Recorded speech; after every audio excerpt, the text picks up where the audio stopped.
Hello guys, SKV ഇൻസിഡന്റിന്റെ പുതിയൊരു വീഡിയോയിലേക്ക് എല്ലാവർക്കും സ്വാഗതം. Guruvayoor Ambalanadayil directed by Vipin Das and script writer Deepu Pradeep. Deepu പ്രദീപിനെ നമുക്കറിയാലോ, കുഞ്ഞിരാമായണത്തിന്റെ സ്ക്രിപ്റ്റ് റൈറ്റർ ആയിരുന്നു. നല്ല രീതിയിൽ കോമഡി എൻ്റർടൈനർ ആയിരുന്നു. പിന്നെ അതേപോലെ ഓഫ് കോഴ്സ് വിപിൻ ദാസ് ജയയുടെ ഡയറക്ടർ. അപ്പോൾ ഇവർ തമ്മിലുള്ള കോംബോ ആയിട്ടുള്ള സിനിമ വരുന്നത്. അതേപോലെ ബേസിൽ ജോസഫ്, പൃഥ്വിരാജ്, സുകുമാരൻ്റെ ഒരു കോംബോ നമ്മൾ ഇതുവരെ കണ്ടിട്ടില്ല. ആ ഒരു പ്രത്യേകത കൂടി സിനിമയ്ക്കകത്തുണ്ട്. പിന്നെ ഒരുപാട് ക്യാരക്ടേഴ്സ് ഉണ്ട്.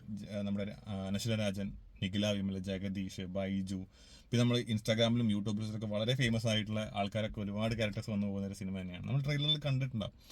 പിന്നെ ട്രെയിലറിൽ ഞാൻ പറഞ്ഞ കുറേ കാര്യങ്ങളൊക്കെ അതേപോലെ വന്നതായിട്ട് തോന്നിയിട്ടുണ്ട്. ഞാൻ പറഞ്ഞിട്ടുണ്ടായിരുന്നു കല്യാണം മുടക്കുന്ന ആൾക്കാരുടെ ഒരു കാര്യങ്ങൾ. പിന്നെ അതേപോലെ നമുക്കറിയാമല്ലോ, നാട്ടിലൊക്കെ ഒരു കല്യാണം നടക്കുകയാണെങ്കിൽ അത് മുടക്കാൻ കുറേ ആൾക്കാരുണ്ടാവും.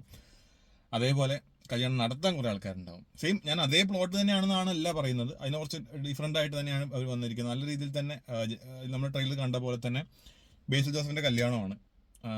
നമ്മുടെ അനശ്വരാജൻ അതിനകത്ത് ക്യാരക്ടർ അഞ്ജലി എന്നുള്ള ക്യാരക്ടറാണ്.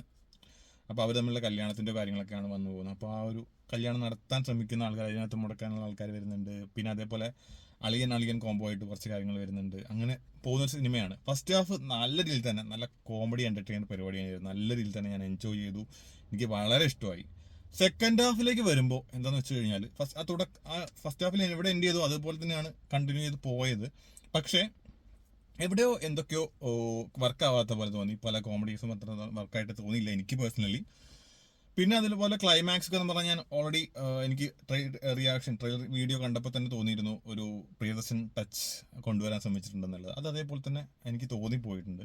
പിന്നെ ഇതിനകത്ത് അവർ റീസെന്റ് ഇന്റർവ്യൂലൊക്കെ പറയുന്നതായിരുന്നു ഗുരുവായൂർ അവർ സെറ്റ് ഇട്ട കാര്യങ്ങളൊക്കെ നല്ല രീതിയിൽ തന്നെ, ആ സെറ്റ് വർക്കും കാര്യങ്ങളൊക്കെ നല്ല രീതിയിൽ തന്നെ എനിക്ക് തോന്നി. ഒറിജിനൽ ആ ഒരു ഫീൽ തന്നെ വന്നിട്ടുണ്ട്. പിന്നെ അത് അത്യാവശ്യം ക്യാരക്ടേഴ്സും കാര്യങ്ങൾ ഇപ്പോൾ പറയുകയാണെങ്കിൽ യൂട്യൂബേഴ്സ്, ഇൻസ്റ്റാഗ്രാം, അവരൊക്കെ നല്ല ഇപ്പോൾ പ്രത്യേകം എടുത്ത് പറയേണ്ടത് സാഫ് ബോയ് ആണെങ്കിലും പിന്നെ അതേപോലെ അശ്വിൻ നമുക്കറിയാലോ. അപ്പോൾ അവരൊക്കെ നല്ല രീതിയിൽ തന്നെ കൊണ്ടുവന്നിട്ടുണ്ട്. നല്ല രീതിയിൽ തന്നെ അവരെ പ്ലേസ് ചെയ്തിട്ടുണ്ട്. നല്ല രീതിയിൽ തന്നെ വന്നിട്ടുണ്ട് അവരൊക്കെ.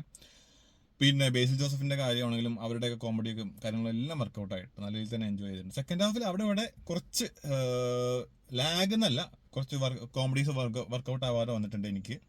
അത് ഒഴിച്ചു കഴിഞ്ഞാൽ നല്ലൊരു എൻ്റർടൈനർ തന്നെയാണ് ഈ ഒരു അവധിക്കാലത്ത്. ഇപ്പോൾ അവധിക്കാലം കഴിയാറായി, ജൂൺ മാസമായി, മഴക്കാലം തുടങ്ങായി, സ്കൂൾ തുറക്കായി. അപ്പോൾ എന്തായാലും അതിന് മുന്നോടിയായിട്ട് ഫാമിലി ആയിട്ട് തന്നെ കുട്ടികളും എല്ലാവരുമായിട്ട് പോകാൻ പറ്റിയ നല്ലൊരു സിനിമ തന്നെയാണ്. നല്ല തന്നെ നിങ്ങൾക്ക് നല്ല ചിരിച്ച മുഖത്തോടു കൂടി തിയേറ്ററിൽ നിന്ന് ഇറങ്ങി വരാം. നല്ല തന്നെ കാണാം. നല്ലൊരു ഫൺ എൻ്റർടൈനർ സിനിമ തന്നെയാണ്. എന്തായാലും മലയാള സിനിമ വീണ്ടും ഇപ്പോൾ 1-2 മോശം ചിത്രങ്ങൾ സംഭവിച്ചിട്ടുണ്ട് ഈ ഒരു കഴിഞ്ഞ മാസമൊക്കെ ആയിട്ട്. അതിനുശേഷം വീണ്ടും മലയാള സിനിമ വീണ്ടും ഉണർന്നിരിക്കുകയാണ്. അടുത്തൊരു 100 കോടി നേടട്ടെ, വലിയൊരു വിജയം നേടട്ടെ എന്ന് ആശംസിക്കുന്നു. അപ്പോൾ മറ്റൊരു വീഡിയോ ആയിട്ട് വീണ്ടും കാണാം. Until then, by.